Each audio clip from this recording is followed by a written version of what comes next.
Hello friends, आपका स्वागत है आज के लेक्चर में करंट अफेयर के आज के सीरीज में, जिसमें कि आज हम लोग कवर करने वाले हैं ई वोटिंग से रिलेटेड सारे फैक्ट्स और जो भी इम्पोर्टेंट पॉइंट्स है उसको देखेंगे। तो शुरू करते हैं।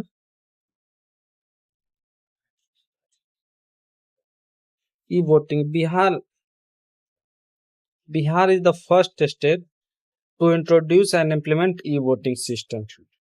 तो बिहार क्या है कि वो भारत का पहला राज्य बना जिसने कि ई वोटिंग को इंट्रोड्यूस किया। अभी के जो इलेक्शन कमिश्नर है, बिहार स्टेट इलेक्शन कमिश्नर, वो है दीपक प्रसाद, श्री दीपक प्रसाद। और जो हमारे चीफ इलेक्टोरल ऑफिसर है विनोद कुमार गुंजियाल, वो इसमें नहीं लिखा हुआ है। और चीफ इलेक्टोरल कमिश्नर कौन है? तो विनोद कुमार गुंजियाल करके कोई है।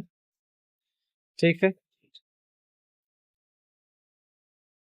हाँ, तो ई वोटिंग प्रोसेस को कैरिड आउट करने के लिए स्टेट इलेक्शन कमीशन ने e voting SEC Bihar application use किया। और ये एंड्रॉयड बेस्ड एप्लीकेशन है, ये आपको याद रखना है। ये जो है एंड्रॉयड बेस्ड, और 2 एंड्रॉयड बेस्ड एप्लीकेशन का यूज हुआ है, जिसमें कि एक हैदराबाद सीडैक हैदराबाद ने डेवलप किया है।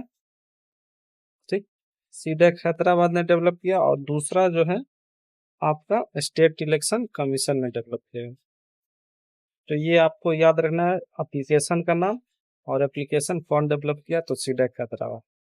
और ई वोटिंग लॉन्च कब हुआ, तो इसमें कुछ एम्बिग्यूटी है, बट अभी हम लाइव मिंट के जो आर्टिकल उसके अकॉर्डिंग देखें, और और भी एक दो जो वेबसाइट है वो कवर किए हुए हैं, जिसको कि स्टेट इलेक्शन कमीशन अपने ट्विटर अकाउंट पे भी शेयर किए हुए हैं, ट्वीट किए हुए हैं। उसके अकॉर्डिंग देखें तो 28 जून को हुआ था बाई इलेक्शन। जो बाई इलेक्शन के लिए ये 28 जून को लॉन्च हुआ था बक्सर नगर परिषद के इलेक्शन में। ठीक, उसके बाद हम लोग देखें तो सिक्योरिटी और ऑथेंटिक वोटिंग के लिए जो है लाइवनेस डिटेक्शन, फेशियल वेरिफिकेशन और ब्लॉकचेन टेक्नोलॉजी का यूज हुआ है इस ई वोटिंग सिस्टम में। उसके बाद आगे हम लोग देखते हैं तो 28 जून को ही जो वोटिंग हुआ था उसमें टोटल 70.20% जो एलिजिबल वोटर थे वो उन्होंने अपना वोटिंग कास्ट किया थ्रू ई वोटिंग सिस्टम। और फर्स्ट पर्सन जो थी वो वोमेन थी वो, और उन्होंने उनका नाम दीवा देवी था, जो कि पकरी दयाल ईस्ट चंपारण से बिलोंग करती है। ये आपको याद रखना है कि कहाँ से थी, क्या नाम है। वो पकरी दयाल से थी, ईस्ट चंपारण, दीवा देवी। और फर्स्ट मैन जो थे वो मुन्ना कुमार थे, वो भी सेम वार्ड बोल सकते, सेम वार्ड पकड़ी दयाल से थे, इस चंपारण में ही।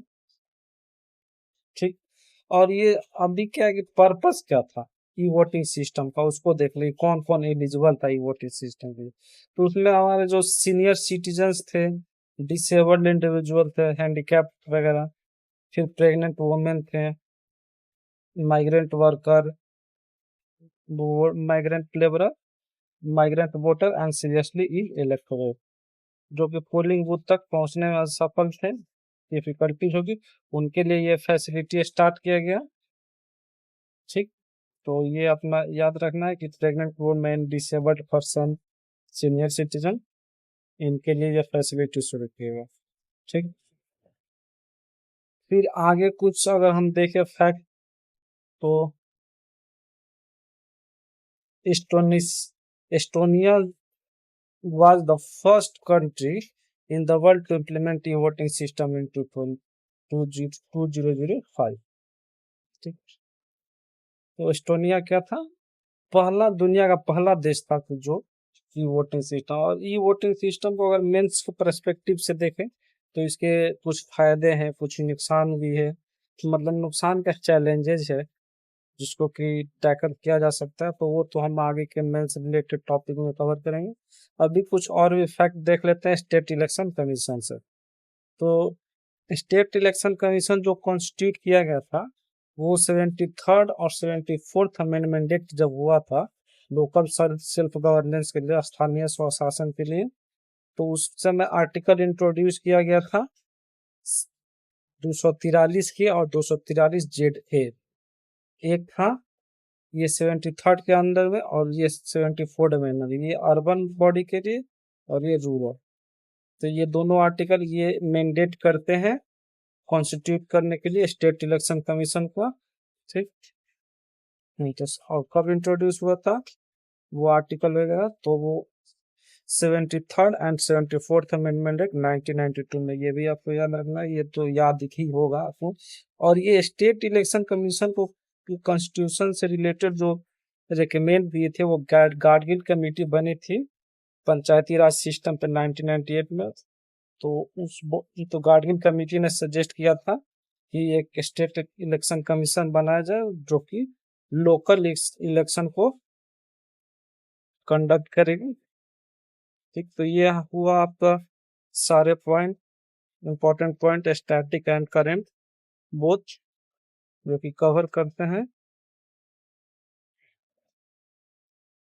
तो ये आपका ई वोटिंग से रिलेटेड सारे पॉइंट को आज के वीडियो में कवर किए। Thank you. अगर आपको वीडियो अच्छा लगा हो तो शेयर करें और लर्निंग पे फोकस करें। एग्जाम जैसे कि अभी शेड्यूल्ड है 23 सितंबर। ऐसे ही वीडियो देखने के लिए सब्सक्राइब करें और शेयर करें। धन्यवाद।